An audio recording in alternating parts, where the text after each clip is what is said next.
Hi, Dennis Weiss for Eagle Communications. Welcome to our town. We're at Great Plains Theater. They've graciously let us use their training room, their dance room, and all-around room. I have Alan LaPolice running for the big 1st District, United States of America from the great state of Kansas. Good morning, sir. Good morning, sir. Thank you for having me. So terrific to have you. Got to meet your 3 daughters. They're lovely, aren't they? They are lovely. They favor their mom. They do. They must. They don't favor you. No, heaven help us. Yeah. No, I think the little one looks just like you, by the way. Some people have said that. She's All right. Alan Jr. Yeah, but they're beautiful girls, and they're sitting out in the auditorium, and they're watching the professional actors start a rehearsal this morning. So their education continues out there while you're in here with me. Getting education as well. That's right. Okay, so you're running for the big 1st? Yes, sir, I am. As a? You know what I'm running as? One of the greatest farmers in history, of American history, was Thomas Jefferson. And Thomas Jefferson, and my personal hero, and one of the greatest men of letters and sciences, was James Madison. They created the Democratic Republican Party. Now, they didn't believe in partisanship, but they did create a party called the Democratic Republicans. That's what I'm running as. I'm gladly accepting the Democratic nomination. I'm gladly challenging the incumbent, who's already got for all intents and purposes, he's going to get the nomination for the Republican side. And I want to represent everybody. I'm never partisan, never have been partisan. Nothing in my platform has changed. Nothing about me has changed. So when I saw the story that Alan LaPolice, Democratic ticket nominee, yeah. Nominee, right? And then in my mind, because I've had you on camera 3 times, I go, independent, Republican, Democrat. I go, this guy wants his voice heard. And here's why I didn't say this guy just wants to get elected. Because I put you firmly in the place of a good guy. From the time we met at the Eisenhower Presidential Library and Museum, you're a good guy. You want to do good things, and you're passionate about it. I don't think that's changed any. It hasn't changed.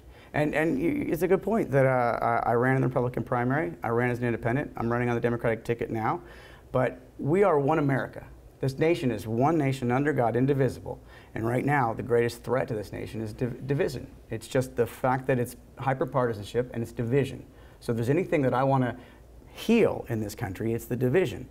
So if I'm taking the Democratic nomination, and I'm not going to represent merely the Democrats of the 1st District, I'm going to represent the Democrats, I'm going to represent all the Republicans, and I'm going to represent the independent unaffiliated. So I'm out of the gate, I'm doing exactly what it is I started back in 2013. I'm doing the exact same thing. I'm trying to bring this nation back together. The very fabric of our country is being torn at the seams. And if there's one thing that I can accomplish, it's to bring it back together. You know, this show, when you called and said, hey, I'd like to come down and talk to you, I always say yes to that. Anybody wants to come down and talk. If it is about making our community better, our town, our community better, I am willing to talk about it. That's why we do this show. This isn't a program for people running for office. This is to test the ideas that the people in that chair have against the public and see what they think. That's what we do. So, and you never ducked one of my questions ever, so I thought it'd be a fun opportunity. So, you know, we're sitting here in the middle of a drought. It's darned hot outside. The lush corn right across the road from my house that was lush 3 weeks ago now looks like it's turning into Cuban cigars, just corn leaves. For those of you who don't know, when it gets hot and dry, corn rolls its leaves up and it looks protect itself. Yep, looks like a Cuban cigar factory across the road now. So it's not a great year for farming in Kansas. We had probably 20 bushel wheat average around this area. I don't know what the statewide average is, but when I interviewed Congressman Marshall, who had just left the field tour the day that we shot that several weeks ago, the prediction was 35 to 37. We're not going to make anywhere close to 35 or 37 bushels an acre on wheat. And then where are you going to trade? I mean, market value is in the basement. Just 4 years ago, production agriculture was seeing some of its greatest robust growth. And now 4 years later, it's in a downward spiral, and we haven't seen these prices in 20 years. So I want to talk to you about the Farm Bill, because it's my pet peeve in the world. I grew up on a farm. You know, everybody who's ever ran for office seems to have grown up on a farm when they run in Kansas. I don't know how that's possible, but I hear it all the time. But, you know, I really did grow up on a farm. And I put myself through college in upstate New York on my uncle's farm, so farm is kind of my life there. I have watched a lot of people go to Washington, and I think of the days in which we used to have set aside on the land. It set land aside, try to reduce the amount of acres and crops.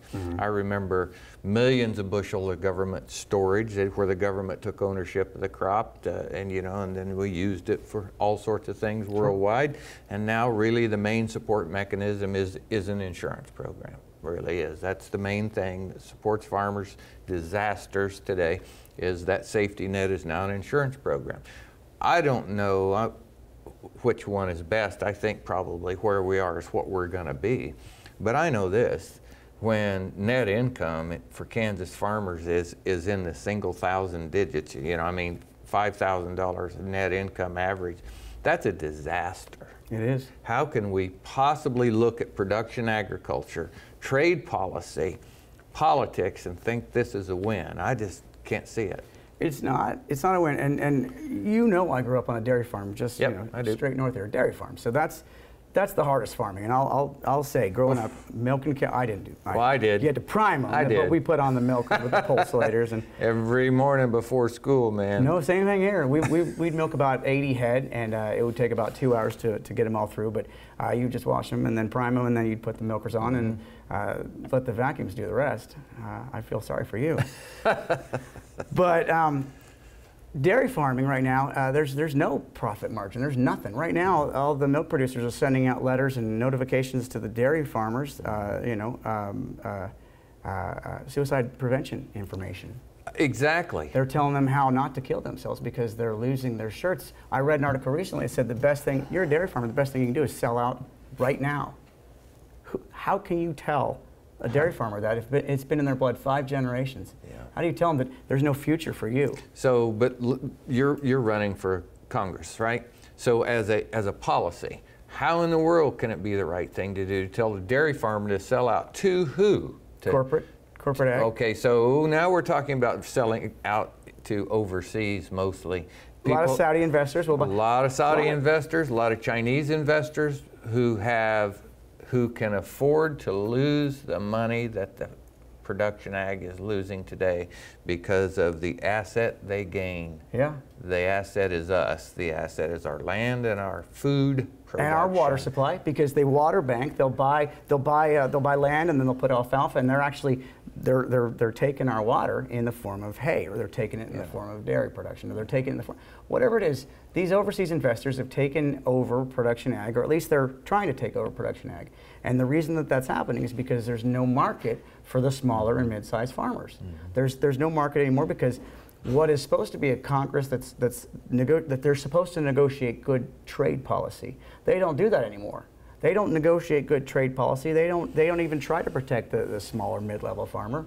The newer farm bills are written almost exclusively for the larger producers, and I want them too. They should be involved in this as well, but they can't be the only game in town. And a city like Abilene or Hayes or Russell, or like I said before, any of these places, if you concentrate all the ag production into a handful of people or to one corporation, then there are no kids in the schools, there's no patients in the hospitals, there's nobody shopping or buying lunch at the local restaurant. And then you see Abilene die. I read a terrific article, Alan, a few weeks ago, and I wish I could quote the author, but I can't. But she traveled back to where she grew up in western Kansas, and she wanted to write an article about life in small town Kansas around agriculture. And when she got home, she was appalled.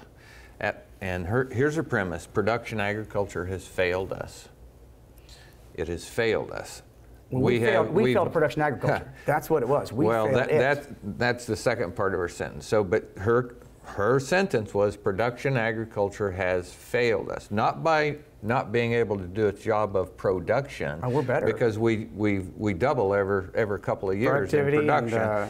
But she said it's failed us as a community because there are no little farms. There's no people, we don't need labor anymore. We have 98-foot sprayers, you know, so all of those things, we've done our job in production agriculture. So my Dennis Weiss take on this, production agriculture has done precisely what we were told to do. All the years of my 60-year life, we've done exactly what we were told, which is to do more, produce more, be more efficient. We have won that battle. We got grain, we have grain stacked up all over Dickinson County and every other county in Kansas. Yeah. We have done our job. However, there is no market.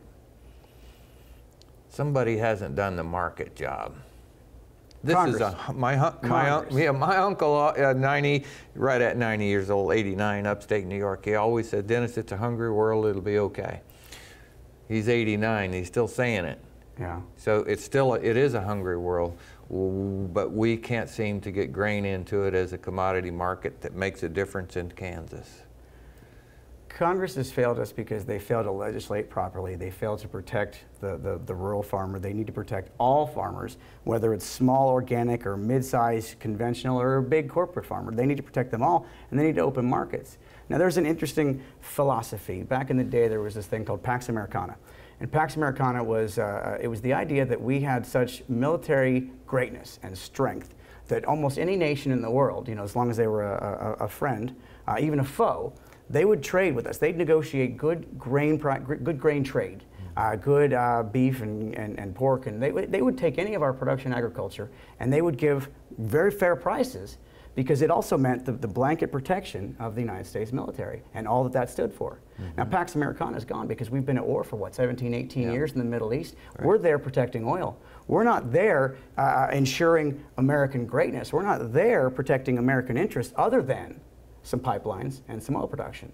And so when other nations think about who they want to trade with, do they want to trade with those guys that have been at war over there, protecting, you know, poppy fields or oil fields or pipelines, or do they want to trade with somebody else?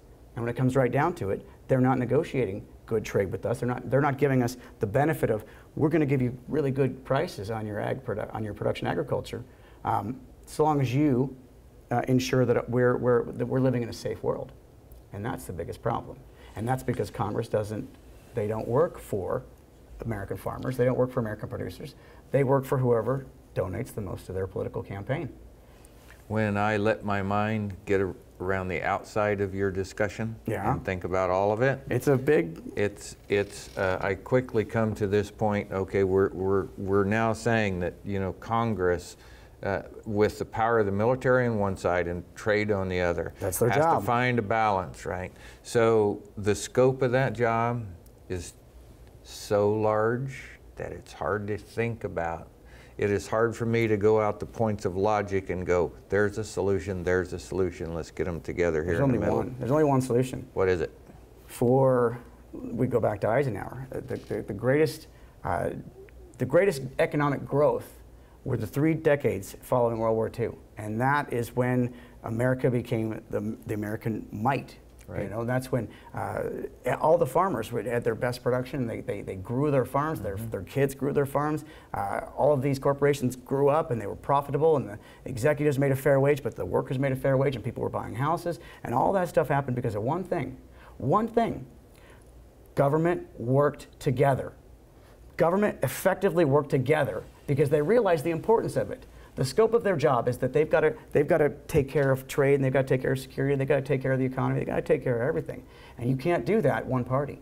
One party is not going to do it. You can't do that one ideology. It's got to be bipartisan, and this is something that was great about Eisenhower, this is something that was great about Ronald Reagan, this is something that's always been great.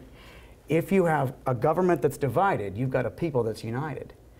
Eisenhower, this is a quote I recently heard from him. He was elected in '52, I think, right? Mm-hmm. He had the first 2 years, he had a Republican legislature, he had a Republican Congress. And then he was gifted with a Democratic legislature. And the next 6 years of his administration, and the next 20 beyond that, you had a divided government. Now, when you have that, this is what Eisenhower said. He prayed that he wouldn't get back to a Republican Congress. You know why? Because when he did, he knew they'd start fighting with him, and he wouldn't be able to push his agenda. So what he needed was a government that represented all voices. So he created the greatest economy with a Democratic Congress. Now you ask, why am I running on the Democratic ticket? Okay. This is what Eisenhower would do. This is what he would need done. He was largely expected to run as a Democrat. I understand that. I told you that last time. Yeah. Truman thought for sure that he had him in the bag. Yeah. And and when it comes down to it, maybe Eisenhower had it figured out a long time ago. The party doesn't really mean anything. We like to think he does around here. I'd like to think so Yeah. too. Yeah. He's a role model of mine. In fact, my political philosophy is based on three greats. You had Abraham Lincoln, and his philosophy was to unite the nation at all costs, at any cost, regardless. Mm-hmm. He wanted to unite the nation. And then you had Teddy Roosevelt, and Teddy Roosevelt saw that the economy was being lopsided. We came out of the Gilded Age where corporations ran the government, and he saw that, and so he was the great trust buster. And then you had Eisenhower, and Eisenhower was a great investor. Eisenhower invested in the American economy. He invested in infrastructure, education, science. He invested. Now, it cost, but it was the dividends on that are great. Now, you look back at those three leaders. All three of them were Republicans. Today, they would be unrecognizable as Republicans. I agree with you. I stare at the camera and I think, man, we have to be down to like 5 minutes and we need another hour. I'll come back. I want to go back to the Farm Bill, but with that point you just made. All right. So the Farm Bill is 79% food stamps, food assurance programs as they called now. Only a small portion is even directed at the farm itself. Right. Included also in the Farm Bill, other USDA programs like broadband. Company I work for, we're a broadband company. So within the Farm Bill is this massive beast of population centers, or where most of the food stamps go. So the population centers control most of the Farm Bill. I've asked everybody that's ever ran that sat with me, I know it's been tried to split the Farm Bill up in the farm, and everybody's afraid you're going to lose all the city votes. And I go, if you don't have those votes now for what we need, it's the same as not having a vote. What's the difference? Right. I think it's important we get people to understand the farm, not to vote for our little thing on corporate farming so we get food stamps. There's a big gulf between those two ideologies, and the current one's failing us in the farm sector. I agree. Just failing us.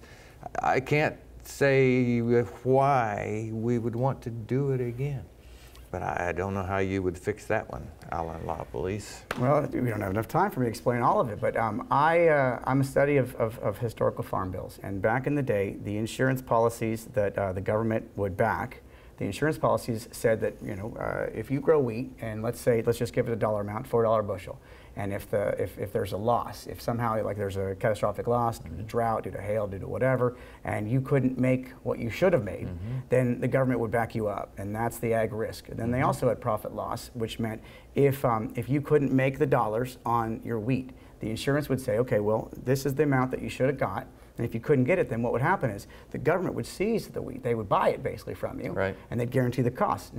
Now, because the newer farm bills are, you know, they're written by these ag giants, they don't take those grains, or they don't take that milk, or they don't take the beef. What they do is they insure it, and then you get the dividends, and then it just kind of splits up. Back in the day, they used to take it, and then they would make bread with it. They would store it in the national reserves. They'd make the dairy into cheese, and then they'd distribute that to the people who, the impoverished people that needed food, and that's where you get government cheese. That's where you got that government. I read an article this week that we're at the largest stocks of cheese ever in the history of the world. I read that too. So why don't we distribute it?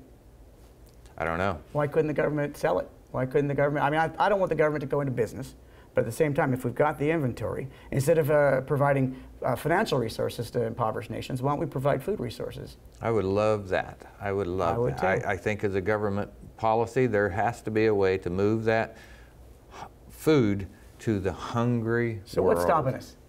I think it's just selfishness. I think it's human selfishness. I think it's at the seats of power where you want to go sit. I think at the seats of power we have selfish people acting for their own self-interest and not truly for ours, mine, and certainly not on behalf of a hungry world. I agree completely. Do you know how hard it is to run for a federal seat? Yes, I do, which puzzles the heck out of me why you're running 3 times, but I'm so proud of your constitution that you want to. It's not that I want to necessarily, it's that I feel compelled, I feel I need to. Because the type of person that can win a federal race these days, the type of person that they need or that they want, and that's the political backers, the people with the resources to write you the huge checks and just have you do their political bidding. They want a certain type of person. They want a certain type of person with let's call it a moral flexibility. They want someone who is not going to respect the interests of the people that got him elected. They're going to respect the interests of the people that paid to get him elected. And I haven't been that person. I wasn't that person in 14. I wasn't that person in 16. I'm not going to be that person now. And that's what we need to fix it. We need the person that's not willing to say, I have a certain moral flexibility, I'm able to raise $1 million in campaign contributions, and I'll represent you, the average voter. No, you won't. No, you won't. If you can raise $1 million, and I've tried, if you can raise $1 million, you're representing different interests. You're representing investors, not producers. I would agree with that just from observation as a citizen. I think as a country, you know, I'm a revolutionary. Thank you. I just am, and my wife shudders when I say that on camera probably, but I am. I firmly understand how freedom was gained. I firmly understand how freedom's been lost. Yeah. And I know the balance of mankind always is that sooner or later somebody has to push revolutionary ideas, revolutionary effort to achieve them, and stand pretty firm while everybody else shoots at them. And yeah, they have to stand on the front line and get shot at. And you know, I did that already. Yeah. I think it comes down to this: there's two types of people in this world, and I hate to do paradigms or, you know, everything's black and white, but I think there's two types of people in this world. And there's one type of person that believes that liberty it comes at a price, but it's worth paying that price, and liberty belongs to everyone. And if you believe that, then everyone has liberty, everyone has equal access to what government is supposed to provide, equal access to what society is supposed to give to those people who are willing to work. On the other side is, if you don't believe in liberty, you believe in tyranny. Now, it's hard to imagine that I'm saying that many people in Congress believe in tyranny, but look at what they've done to us as far as debt. Yeah.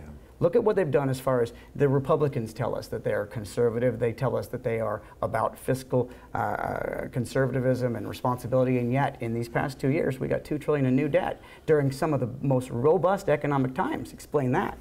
Now this equals tyranny of the people, because they're taking money away from your kids and their kids and their kids. Yeah. So if you believe in liberty, then you've got to believe that government needs to be limited but effective. They need to be responsible with our tax dollars, and they need to listen to us. And if you don't believe that, then there's somebody behind you that's willing to take that money, take that future away, and they, whether they all admit it or not, they are a practitioner of tyranny. So our conversation before the cameras come on, we don't have time to redo it. Okay. But I'm saying to you, that comment section that you just said about us is what I see on those issues.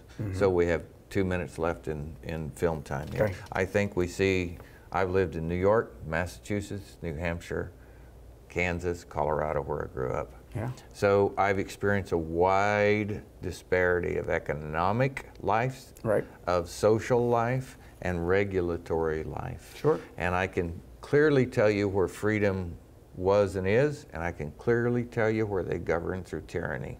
So, but we're sitting in Kansas. We have a choice on election day to send somebody up to represent us. This isn't a format where I can tell people what I think other than about the issues, right? Sure. But the reality of it is, the same old is not going to work for us. No. Ceteris paribus is not going to work here. Change must be required to get the change we want. Yeah, and if you get someone standing on that soapbox and saying, I'm going to offer change, I'm going to offer change, and then the only change they bring is more debt and lopsided legislation and more national division. If you're promoting national division, you're not promoting what America stands for. If you're promoting partisanship, you're not promoting what America stands for. I think that the voters in this district have an opportunity to prove the nation wrong. When everybody, you know, they joke about Kansas voters voting against their own self-interest, voting against their own economic interest. They say that you could run Jesus Christ as a Democrat and they'd vote for the devil as a Republican. I don't believe that. I don't believe that in my heart. And I think that the voters are going to demonstrate that. I think they're going to vote in their interests. I think they're going to listen to the issues. And they're going to realize, well, we changed 2 years ago, and did we get the change we want? Well, we got 2 years of some of the worst production agriculture costs, More farm concentration, consolidation. Feeders are hurting. Just everybody's hurting, you know. If you really want to vote for change, then you can't just vote for the guy who says, I'm going to do things differently, but then does them the same. You got to vote for the guy who's genuinely doing things differently, and you can see that I'm doing things differently. Alan, we'll invite you back. Thank you. I want to talk about some specific topics, and I'll send out an invite to a bunch of people. We'll see who shows up, but I think it'd be a great opportunity. I will always come back to visit. All right, thanks for coming. I appreciate it.